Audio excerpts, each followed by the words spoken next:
गरीबी का मतलब भी सिर्फ पैसे की कमी नहीं है। असली गरीबी है विचारों की गरीबी, दिल की गरीबी, सपनों की गरीबी। वो इंसान सबसे गरीब है जिसके पास कोई सपना नहीं है, जिसके जीवन का कोई लक्ष्य नहीं है। वो इंसान गरीब है जो कभी किसी की मदद नहीं करता, जो सिर्फ अपने बारे में सोचता है। वो इंसान गरीब है जिसके दिल में नफरत और खटास भरी है। खलील जिब्रान हमें अपनी दौलत की परिभाषा को बदलने के लिए कहते हैं। वो कहते हैं कि अपनी सफलता को इस बात से मत नापो कि तुमने कितना कमाया, बल्कि इस बात से नापो कि तुमने कितना दिया। अपनी अमीरी को अपनी बैंक स्टेटमेंट से मत देखो, बल्कि अपने रिश्तों की गहराई और अपने मन की शांति से देखो। जब आप इस नजरिए से दुनिया को देखना शुरू करेंगे तो आपको पता चलेगा कि कई कुटियों में रहने वाले लोग महलों में रहने वालों से ज्यादा अमीर हैं। आपको समझ आएगा कि एक किसान जो अपनी फसल को देखकर खुश होता है, वो सीईओ से ज्यादा संतुष्ट हो सकता है जो अपनी कंपनी के मुनाफे को लेकर हमेशा चिंतित रहता है। ये एक क्रांतिकारी विचार है जो हमारी पूरी जिंदगी को बदल सकता है। ये हमें उस चूहा दौर से बाहर निकाल सकता है जिसमें हम सब भाग रहे हैं। ये हमें असली खुशी और संतोष का रास्ता दिखा सकता है। लेकिन इस रास्ते पर अक्सर हमें दुख और दर्द का सामना भी करना होता है। क्या ये दुख हमें निर्बल बनाता है या और मजबूत? दुख का हमारी जिंदगी में क्या महत्व है? इसी गहरे सवाल का जवाब हम खोजेंगे अगले अध्याय में। अध्याय नंबर 6, दुख का दरिया। क्या आंसू निर्बलता है या ताकत का सोता? इस अध्याय में हम दुख और पीड़ा के उस पहलू को समझने की कोशिश करेंगे जिसे अक्सर हम नजरअंदाज कर देते हैं, और जानेंगे कि कैसे हमारे आंसू ही हमारी सबसे मुख्य ताकत बन सकते हैं। जिंदगी में जब भी कोई तकलीफ आती है, कोई अपना बिछड़ जाता है, कोई सपना समाप्त हो जाता है, तो हमारा पहला रिएक्शन क्या होता है? हम रोते हैं, दुखी होते हैं और फिर कोशिश करते हैं कि जल्द से जल्द इस दुख से बाहर निकल जाएं। हम खुश रहने का नाटक करने लगते हैं, अपने आंसुओं को छिपाते हैं। समाज भी हमें यही सिखाता है, मजबूत बनो, रोना निर्बलता की निशानी है। लेकिन खलील जिब्रान कहते हैं कि दुख और खुशी एक ही सिक्के के दो पहलू हैं।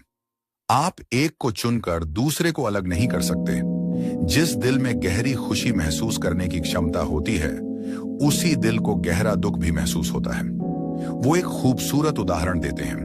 वो कहते हैं कि जिस प्याले में तुम अपनी शराब पीते हो, वो उसी कुम्हार की भट्टी में तपकर बना है जिसने उसे आकार दिया है।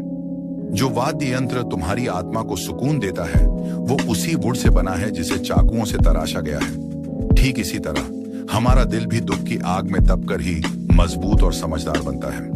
जब तक आप दुख के दरिया में उतरे नहीं, तब तक आप खुशी के सागर की गहराई को नहीं समझ सकते। जिब्रान कहते हैं कि जब तुम दुखी हो तो अपने दिल के अंदर झांको। तुम पाओगे कि तुम उसी चीज के लिए रो रहे हो जो कभी तुम्हारी खुशी का कारण थी। एक दोस्त का बिछड़ना इसीलिए दुख देता है क्योंकि उसका साथ कभी खुशी देता था। दुख असल में खुशी की ही परछाई है।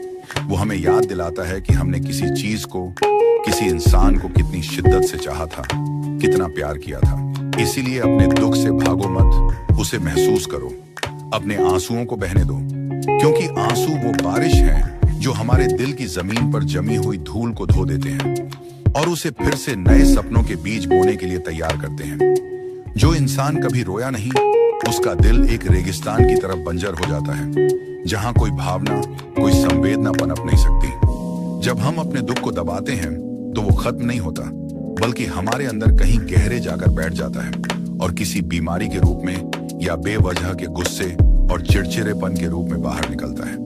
दुख को पूरी तरह से जी लेना, उसे स्वीकार कर लेना ही उससे आजाद होने का एकमात्र रास्ता है। खलील जिब्रान एक कहानी सुनाते हैं, एक ऐसे आदमी की जिसके आंसू मोतियों में बदल जाते थे। वो जब भी रोता, उसके आंसू जमीन पर गिरकर कीमती मोती बन जाते। धीरे धीरे वो बहुत अमीर हो गया, लेकिन फिर उसने सोचा कि अगर मैं हमेशा खुश रहूंगा तो रोऊंगा नहीं, और अगर रोऊंगा नहीं तो मोती नहीं मिलेंगे। इसलिए वो जानबूझकर दुखी रहने के बहाने ढूंढने लगा। वो अपनी जिंदगी की हर छोटी बड़ी बात पर रोता था ताकि उसे और मोती मिल सके। अंत में उसके पास मोतियों का ढेर लग गया, लेकिन वो अपनी जिंदगी की सारी खुशी और सहजता खो चुका था। ये कहानी हमें सिखाती है कि दुख का अपना एक मकसद है, लेकिन हमें उसे थामकर बैठना नहीं है। दुख एक मेहमान की तरह है जो हमारे दरवाजे पर दस्तक देता है। हमें दरवाजा खोलकर उसका स्वागत करना चाहिए उसकी बात सुननी चाहिए और फिर उसे सम्मान के साथ विदा कर देना चाहिए। हमें उसे अपना स्थायी निवासी नहीं बना लेना चाहिए। हमें यह समझना होगा कि दुख हमें कुछ सिखाने आया है। हर तकलीफ, हर चुनौती अपने साथ एक तोहफा लेकर आती है। सबक का तोहफा, अनुभव का तोहफा, सहानुभूति का तोहफा। जब आप खुद दर्द से गुजरते हैं तभी आप दूसरों के दर्द को समझ पाते हैं। आपका दिल ज्यादा नर्म, ज्यादा संवेदनशील हो जाता है। आप एक बेहतर इंसान बनते हैं। दुख हमारे अहंकार को समाप्त करता है। जब जिंदगी हमें घुटनों पर ला देती है तब हमें समझ आता है कि हम कितने छोटे और असहाय हैं। ये एहसास हमें ज्यादा विनम्र बनाता है। तो अगली बार जब आपकी जिंदगी में दुख का बादल छाए तो उससे डरिएगा मत। याद रखिएगा कि बारिश के बाद ही इंद्रधनुष निकलता है। उस दुख को एक अवसर की तरह देखिए।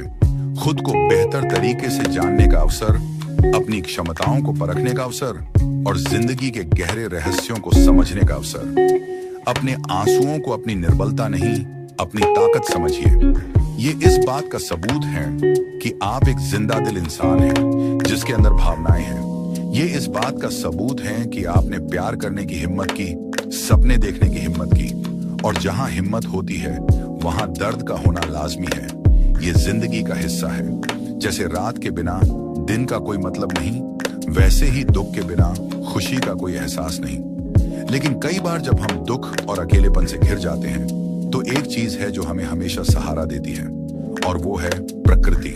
वृक्ष, पर्वत, नदियां, ये सब हमारे सबसे मुख्य गुरु हैं। ये हमें चुपचाप क्या सिखाते हैं यही जानेंगे हम अगले अध्याय में। अध्याय नंबर 7, प्रकृति की पाठशाला। वृक्ष, पर्वत और नदियां हमें क्या सिखाते हैं। इस अध्याय में हम खलील जिब्रान के साथ प्रकृति की गोद में चलेंगे और ये सीखेंगे कि हमारे आसपास के वृक्ष, पौधे, जानवर और पर्वत हमें जिंदगी के कितने प्रमुख सबक सिखा सकते हैं। शहर की भागम भाग और शोर शराबे में हम अक्सर ये भूल जाते हैं कि हम भी प्रकृति का ही एक हिस्सा हैं। हम कंक्रीट के जंगलों में रहते हैं और असली जंगल से हमारा नाता समाप्त होता जा रहा है। लेकिन खलील जिब्रान हमें याद दिलाते हैं कि प्रकृति हमारी सबसे मुख्य शिक्षक है। उसके पास हमारी हर समस्या का जवाब है। बस हमें उससे बात करनी आनी चाहिए, उसकी भाषा समझनी आनी चाहिए। जिब्रान कहते हैं, वृक्ष वो कविताएं हैं जो धरती आसमान के लिए लिखती है। जरा एक वृक्ष के बारे में सोचिए। वो चुपचाप एक ही जगह पर खड़ा रहता है। वो हर मौसम को झेलता है, गर्मी, सर्दी, बारिश। एक मौसम में उसके सारे पत्ते गिर जाते हैं, वो बिल्कुल ठूंठ रह जाता है। ऐसा लगता है जैसे वो मर गया हो, लेकिन वो हार नहीं मानता। वो अपने मूल से जमीन से पोषण लेता रहता है और बसंत आते ही उसमें नई कोपलें फूट पड़ती हैं। वो फिर से हरा भरा हो जाता है। वृक्ष हमें धैर्य रखना सिखाता है। वो हमें सिखाता है कि जिंदगी में बुरे दौर आते हैं, लेकिन अगर हमारा मूल मजबूत है, अगर हमारा विश्वास पक्का है, तो हम हर मुश्किल से उबरकर फिर से खिल सकते हैं। वृक्ष हमें देना भी सिखाता है। वो बिना किसी भेदभाव के सबको अपनी छाया देता है, फल देता है और जीने के लिए ऑक्सीजन देता है। वो बदले में कुछ नहीं मांगता। क्या हम इंसानों में इतना निस्वार्थ भाव है? अब एक नदी के बारे में सोचिए। नदी का स्वभाव है हमेशा आगे जाते रहना। उसके रास्ते में विशाल विशाल पत्थर आते हैं, चट्टानें आती हैं, लेकिन वो रुकती नहीं। वो या तो पत्थर के ऊपर से बह जाती है या उसके किनारे से अपना रास्ता बना लेती है। वो हमें सिखाती है कि जिंदगी में रुकावटें आएंगी, लेकिन हमें रुकना नहीं है। हमें अपना रास्ता खोजते हुए लगातार चलते रहना है। नदी हमें अनुकूलन क्षमता सिखाती है। जब वो पर्वतों पर होती है तो उसका वेग बहुत तेज होता है, और जब वो मैदानों में आती है तो शांत और गंभीर हो जाती है। वो हर परिस्थिति के हिसाब से खुद को ढाल लेती है और अंत में वो जाकर समंदर में मिल जाती है, अपने स्रोत से एकाकार हो जाती है। ये हमें सिखाता है कि हमारा अंतिम लक्ष्य भी उस परम सत्ता में विलीन हो जाना है जहां से हम आए हैं। अगर आपको भी प्रकृति से सीखना पसंद है तो कमेंट में प्रकृति प्रेमी जरूर लिखें। जिब्रान हमें पर्वतों को देखने के लिए कहते हैं। पर्वत हमें स्थिरता और दृढ़ता सिखाते हैं। चाहे कितने भी तूफान आए, कितनी भी आंधियां चलें, पर्वत अपनी जगह पर अडिग खड़े रहते हैं। वो हमें सिखाते हैं कि हमें भी अपनी जिंदगी के सिद्धांतों और मूल्यों पर ऐसे ही अडिग रहना चाहिए।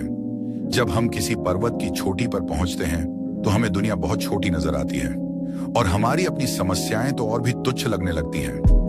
पर्वत हमें एक विशाल दृष्टिकोण, एक व्यापक नजरिया देना सिखाते हैं। प्रकृति का हर जीव हमें कुछ न कुछ सिखाता है। चींटियां हमें अनुशासन और मिलकर काम करना सिखाती हैं। मकड़ी हमें सिखाती है कि अगर हमारा जाल समाप्त भी हो जाए तो हार मत मानो, फिर से उसे बनाने की कोशिश करो। एक छोटा सा बीज हमें सिखाता है कि हमारे अंदर कितनी भी क्षमता हो, जब तक हम खुद को जमीन में दफन नहीं करेंगे, जब तक हम अपने आराम के दायरे से बाहर नहीं निकलेंगे, तब तक हम एक विशाल वृक्ष नहीं बन सकते। लेकिन हम इंसान, जो खुद को सबसे बुद्धिमान प्राणी समझते हैं, हमने प्रकृति से सीखना बंद कर दिया है। हम उसे सिर्फ एक संसाधन की तरह देखते हैं, जिसका हम अपने फायदे के लिए शोषण कर सकते हैं। हम जंगल काट रहे हैं, नदियों को प्रदूषित कर रहे हैं और पर्वतों को समाप्त कर रहे हैं। हम ये भूल गए हैं कि हम प्रकृति से अलग नहीं हैं। अगर हम उसे नष्ट करेंगे तो हम खुद को ही नष्ट कर रहे हैं। जब हम प्रकृति से दूर होते हैं तो हम खुद से दूर हो जाते हैं। हमारे अंदर का तनाव, बेचैनी और अकेलापन अधिक होने लगता है। कभी महसूस किया है कि जब आप किसी बाग में, किसी नदी किनारे या पर्वतों में कुछ समय बिताते हैं तो आपका मन अपने आप शांत हो जाता है। ऐसा इसलिए होता है क्योंकि वहां जाकर हम अपने असली मूल से मिलते हैं। प्रकृति हमें बिना कुछ कहे, बिना कोई उपदेश दिए हमारे घावों को भर देती है। खलील जिब्रान का घुमक्कर हमेशा प्रकृति के करीब रहता है। वो वृक्षों से बात करता है, हवा के संगीत को सुनता है और सितारों से मार्गदर्शन लेता है।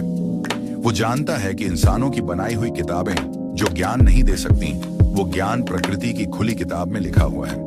हमें भी अपने जीवन में प्रकृति के लिए जगह बनानी होगी। रोज कुछ समय निकालकर किसी पार्क में टहलें, अपने घर में पौधे लगाएं, वीकेंड पर शहर से बाहर किसी शांत जगह पर जाएं। अपने बच्चों को भी प्रकृति से मिलाएं। उन्हें बताएं कि ये फूल, ये तितली, ये जानवर हमारे दोस्त हैं, हमारे शिक्षक हैं। जब हम प्रकृति का सम्मान करना सीखेंगे, तभी हम एक दूसरे का और खुद का सम्मान करना सीख पाएंगे। क्योंकि प्रकृति हमें सिखाती है कि हर चीज एक दूसरे से संबंधित है। हम सब एक ही जीवन के जाल का हिस्सा हैं। और इस विशाल जाल को बनाने वाला कौन है? वो कौन सी शक्ति है जो सूरज को उगाती है, फूलों को खिलाती है और हमारे दिलों को धड़काती है? इसी परम शक्ति, इसी ईश्वर की खोज पर हम चलेंगे अपने अगले अध्याय में। अध्याय नंबर 8, ईश्वर की खोज, मंदिर में या मन के अंदर। इस अध्याय में हम धर्म और आध्यात्मिकता के बीच के फर्क को समझेंगे और खलील जिब्रान के साथ ये जानने की कोशिश करेंगे कि ईश्वर असल में कहाँ बसता है। बचपन से हमें सिखाया जाता है कि ईश्वर मंदिर, मस्जिद, चर्च या गुरुद्वारे में रहते हैं। हमें बताया जाता है कि अगर हमें ईश्वर को पाना है तो हमें खास तरह की पूजा पाठ करनी होगी, खास तरह के कर्मकांड करने होंगे और धर्म गुरुओं की बातें माननी होंगी। हम सब यही करते भी हैं। हम मंदिरों की लंबी कतारों में लगते हैं, मन्नतें मांगते हैं और चरावा चराते हैं। इसमें कुछ भी गलत नहीं है अगर ये सब करने से आपको शांति मिलती है। लेकिन खलील जिब्रान एक बहुत गहरा सवाल उठाते हैं। वो पूछते हैं, क्या वो ईश्वर जिसे तुमने अपने ही हाथों से बनाए हुए पत्थर के घरों में कैद कर दिया है, वो इतना छोटा हो सकता है? वो कहते हैं कि हमने ईश्वर को अपनी समझ और अपनी जरूरतों के हिसाब से बहुत छोटा बना दिया है। हमने उसे अलग अलग धर्मों में, अलग अलग नामों में और अलग अलग किताबों में बांट दिया है।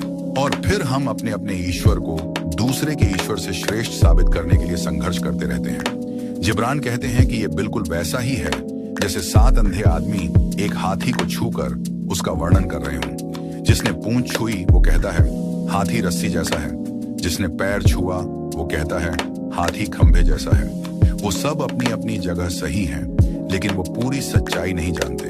धर्म भी उसी तरह है, वो सब उसी एक परम सत्य की तरफ इशारा करते हैं, लेकिन हम उस इशारे को देखने की बजाय उंगली से ही चिपक कर रह जाते हैं। जिब्रान के लिए ईश्वर कोई व्यक्ति नहीं है जो आसमान में कहीं बैठकर हमारी गलतियों का हिसाब रख रहा है। ईश्वर एक अनुभव है, एक एहसास है। वो इस पूरी सृष्टि में व्याप्त है। वो हवा में है जिससे हम सांस लेते हैं। वो सूरज की रोशनी में है जो हमें गर्मी देती है। वो एक फूल की सुंदरता में है, एक बच्चे की मुस्कान में है, और सबसे बढ़कर वो हमारे अपने अंदर, हमारे दिल की धड़कन में मौजूद है। असली मंदिर, असली मस्जिद, असली चर्च हमारा अपना शरीर है, और हमारा अपना दिल ही वो पूजा स्थल है जहां हम उस परम सत्ता से मिल सकते हैं। लेकिन हम उसे बाहर ढूंढते रहते हैं। हम तीर्थ यात्राओं पर जाते हैं, पर्वतों की गुफाओं में भटकते हैं, ये सोचकर कि ईश्वर हमें कहीं बाहर मिलेगा, जबकि असली यात्रा तो अपने भीतर की है। जब तक हम अपने मन के शोर को शांत नहीं करेंगे, तब तक हम अपने अंदर बैठी उस दिव्य आवाज को नहीं सुन पाएंगे। जिब्रान एक कहानी कहते हैं एक संत की, जो हमेशा ईश्वर से बातें करता था। लोगों ने उससे पूछा, तुम ईश्वर से कैसे बात करते हो? क्या वो तुम्हें दिखाई देता है? संत ने कहा, नहीं, मैं जब चुप हो जाता हूं तो वो बोलना शुरू कर देता है, मैं बस सुनता हूं। इसका मतलब ये नहीं है कि जिब्रान धर्म के खिलाफ है। वो संगठित धर्म, उसके कर्म कांडों और उसकी कट्टरता के खिलाफ है। वो कहते हैं कि धर्म को इंसान के लिए बनाया गया था, इंसान को धर्म के लिए नहीं। धर्म एक नाव की तरह है जो हमें नदी पार करने में मदद कर सकता है, लेकिन हम अक्सर नाव को ही मंजिल मानकर उसी से चिपक जाते हैं और नदी पार करना ही भूल जाते हैं।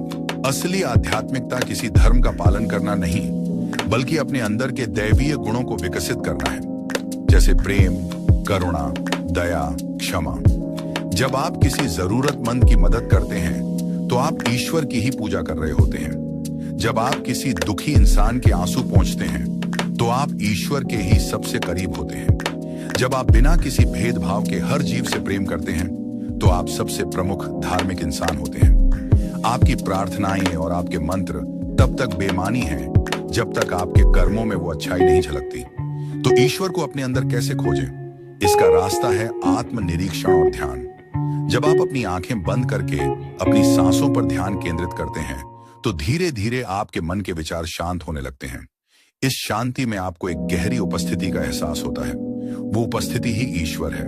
वो आपके अंदर की चेतना है, आपकी आत्मा है, जो उस परम चेतना का ही एक अंश है। आपको किसी गुरु या पुजारी की जरूरत नहीं है जो आपको ईश्वर से मिलाए। आप खुद ही वो रास्ता है और आप खुद ही वो मंजिल है। आपको बस अपनी यात्रा शुरू करने की हिम्मत करनी है।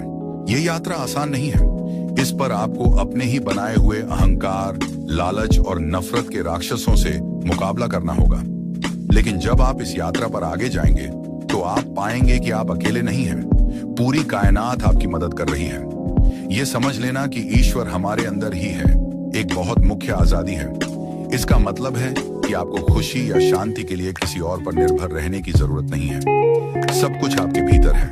आप अपने जीवन के निर्माता खुद हैं। ये समझ हमारी जिंदगी की सबसे मुख्य खोज हो सकती है। और जब हम ये खोज कर लेते हैं तब हमें समझ आता है कि ये पूरी जिंदगी ही एक सफर है। मंजिल क्या है और रास्ता क्या है, इसी के फलसफे को हम समझेंगे अपने अगले अध्याय में। अध्याय नंबर 9, जिंदगी का सफरनामा। मंजिल जरूरी है या रास्ता? इस अध्याय में हम जीवन यात्रा के सबसे प्रमुख सवाल का सामना करेंगे। क्या हमें अपनी मंजिल पर ध्यान देना चाहिए या उस रास्ते का आनंद लेना चाहिए जो हमें वहां तक ले जाता है? हम सब अपनी जिंदगी में किसी न किसी मंजिल की तरफ भाग रहे हैं। एक छात्र के लिए मंजिल है अच्छे नंबरों से पास होना। एक नौकरी पेशा इंसान के लिए मंजिल है प्रमोशन पाना।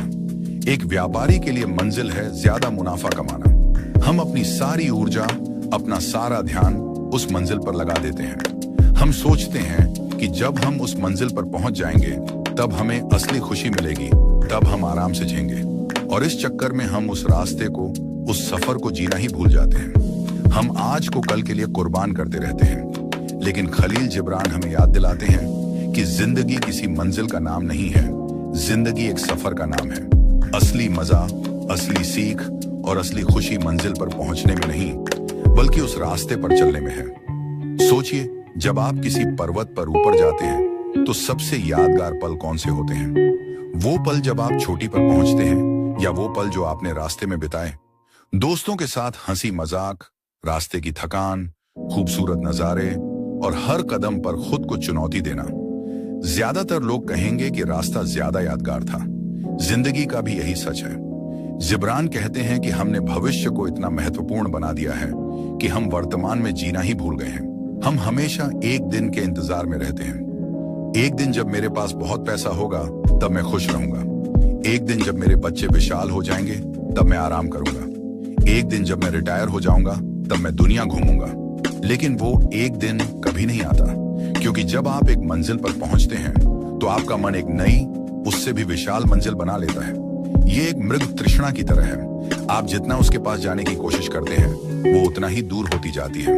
और इस भागम भाग में आप उन छोटे छोटे अनमोल पलों को खो देते हैं जो जिंदगी आपको हर रोज देती है। सुबह की पहली चाय का स्वाद, बारिश की बूंदों की आवाज, किसी अपने की मुस्कुराहट, यही पल मिलकर जिंदगी बनाते हैं, कोई दूर भविष्य में मिलने वाली मंजिल नहीं। अगर आप भी मानते हैं कि सफर खूबसूरत होना चाहिए तो कमेंट्स में खूबसूरत सफर जरूर लिखें। इसका मतलब ये नहीं है कि हमें कोई लक्ष्य नहीं बनाना चाहिए।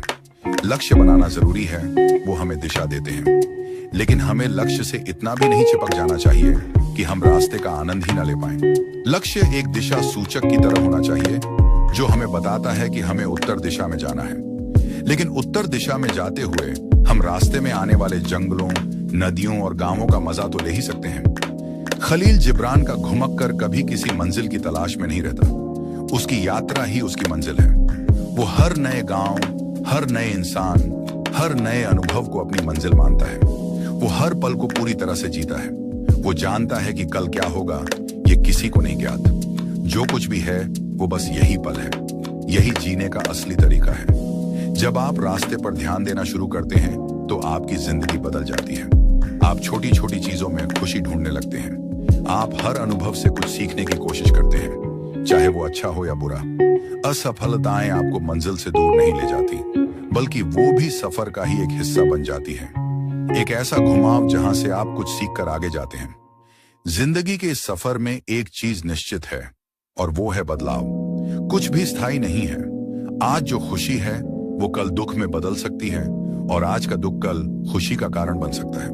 मौसम बदलते हैं, रिश्ते बदलते हैं और हम खुद भी हर पल बदल रहे हैं। जो लोग बदलाव से डरते हैं वो जिंदगी के प्रवाह के खिलाफ तैरने की कोशिश करते हैं और हमेशा दुखी रहते हैं। लेकिन जो लोग बदलाव को स्वीकार कर लेते हैं वो जिंदगी की नदी के साथ बहना सीख जाते हैं। वो हर घुमाव का, हर उतार चढ़ाव का आनंद लेते हैं। और इस सफर का एक अंतिम चरण भी है जिसे हम मौत कहते हैं। हम सब मौत से डरते हैं, हम इसके बारे में बात भी नहीं करना चाहते, लेकिन जिब्रान कहते हैं कि मौत जिंदगी का अंत नहीं है, बल्कि उसका एक जरूरी और खूबसूरत हिस्सा है।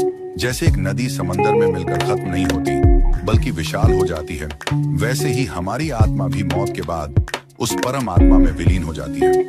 मौत एक दरवाजा है जो हमें एक नए आयाम में ले जाता है। जब हम ये समझ लेते हैं तो मौत का डर खत्म हो जाता है, और जब मौत का डर खत्म हो जाता है तभी हम जिंदगी को पूरी आजादी से बिना किसी डर के जी सकते हैं। तो अपनी मंजिलों की चिंता को त्यागिए और अपने आज के इस सफर पर ध्यान दीजिए।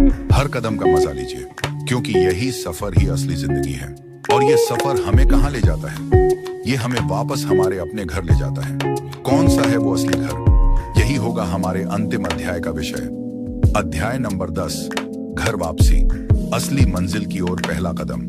यह अंतिम अध्याय उन सभी शिक्षाओं का सार है जिसे हमने अब तक सीखा है, और यह हमें बताता है कि हमारे घुमक्कर की अंतिम मंजिल क्या है। हमने इस पूरी ऑडियो बुक में खलील जिब्रान के घुमक्कर के साथ एक लंबा सफर तय किया। हमने समाज के नकाबों को उतारा, प्यार का असली मतलब समझा, अमीरी और गरीबी के फलसफे को जाना, दुख की ताकत को पहचाना और प्रकृति की पाठशाला में ज्ञान हासिल किया।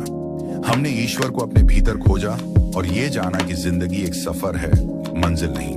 अब सवाल उठता है कि ये सारा सफर, ये सारी खोज, ये सारी भटकन हमें ले कहां जाती है? इस घुमक्कर की अंतिम मंजिल क्या है? खलील जिब्रान कहते हैं कि इस घुमक्कर की अंतिम मंजिल है घर वापसी। लेकिन ये वो घर नहीं है जो ईंट और पत्थर से बना है। ये वो घर है जहां से हम सब आए हैं। हमारा असली स्रोत, हमारी अपनी आत्मा, हमारा अपना सच्चा स्वरूप। हम पूरी जिंदगी बाहर की दुनिया में भटकते रहते हैं। पैसा, शोहरत, रिश्ते, सफलता, इन सब चीजों में हम खुशी और पूर्णता ढूंढते हैं। हम दुनिया का कोना कोना छान मारते हैं, लेकिन हमें वो शांति, वो संतोष कहीं नहीं मिलता जिसकी हमें तलाश है। और अंत में थक हार कर जब हम अपने भीतर झांकते हैं तो हमें पता चलता है कि जिसे हम बाहर ढूंढ रहे थे वो तो हमेशा से हमारे अंदर ही मौजूद था। यही है घर वापसी। बाहर की दुनिया से अपनी चेतना को समेटकर अपने भीतर ले आना। ये घर वापसी कोई भौगोलिक यात्रा नहीं है, ये एक आध्यात्मिक यात्रा है। ये वो क्षण है जब आपको ये एहसास होता है कि आप सिर्फ ये शरीर या ये मन नहीं है, आप एक शाश्वत दिव्य आत्मा हैं। आपको किसी भी बाहरी चीज की जरूरत नहीं है खुश रहने के लिए, क्योंकि आनंद आपका स्वभाव है। आपको किसी और के प्यार की जरूरत नहीं है पूर्ण महसूस करने के लिए, क्योंकि आप खुद प्रेम का स्रोत हैं। ये एहसास ही ज्ञान है, यही मोक्ष है। खलील जिब्रान का घुमक्कर जब अपनी यात्रा के अंत में पहुंचता है तो वो कोई राजा या संत नहीं बन जाता, वो बस एक साधारण इंसान बन जाता है जो अपनी असलियत को जान गया है। अब उसे किसी को कुछ साबित करने की जरूरत नहीं है। अब उसे समाज की तालियों की परवाह नहीं है। वो अपने भीतर के घर में स्थित हो गया है, जहां बाहर के तूफानों का कोई असर नहीं होता। वो दुनिया में रहता है, लेकिन दुनिया उसके अंदर नहीं रहती। वो हर काम करता है, लेकिन पूरी तरह से अनासक्त होकर। वो हर किसी से प्रेम करता है, लेकिन बिना किसी बंधन के। यही जीवन जीने की कला है। तो इस पूरी ऑडियो बुक का सार क्या है? सार ये है कि हम सबके अंदर एक घुमक्कर है, एक खोजी है, जो सत्य की, आनंद की और प्रेम की तलाश में है। हमें उस घुमक्कर की आवाज को सुनना चाहिए। हमें समाज के बनाए हुए बंधनों को समाप्त करके अपनी राह खुद बनानी चाहिए। हमें चीजों के बजाय अनुभवों को इकट्ठा करना चाहिए। हमें दुख को एक शिक्षक समझना चाहिए और प्यार को एक आजादी। और सबसे जरूरी बात, हमें ये याद रखना चाहिए कि हमारी असली मंजिल कहीं बाहर नहीं, बल्कि हमारे अपने भीतर है। द वेंडर किताब हमें कोई बने बनाए जवाब नहीं देती। ये हमें सही सवाल पूछना सिखाती है। ये हमें एक आईना दिखाती है जिसमें हम अपनी असली सूरत देख सकते हैं। ये हमें उंगली थाम कर चलाना नहीं सिखाती, बल्कि हमें अपने पैरों पर खड़े होने की हिम्मत देती है। तो दोस्तों, खलील जिब्रान का ये सफर यहीं समाप्त होता है, लेकिन आपकी अपनी यात्रा अब यहां से शुरू होती है। इस ऑडियो बुक में सीखी हुई बातों पर विचार कीजिए। देखिए कि आप इन्हें अपनी जिंदगी में कैसे उतार सकते हैं। अपने अंदर के उस घुमक्कर को जगाइए और निकल पड़िए अपनी खुद की खोज पर। रास्ता मुश्किल हो सकता है, लेकिन यकीन मानिए, ये आपकी जिंदगी का सबसे खूबसूरत और सार्थक सफर होगा। इस ऑडियो बुक को पूरा सुनने के लिए आपका बहुत बहुत धन्यवाद। मुझे उम्मीद है कि खलील जिब्रान के इन विचारों ने आपके दिल को छुआ होगा और आपको एक नई दिशा दी होगी।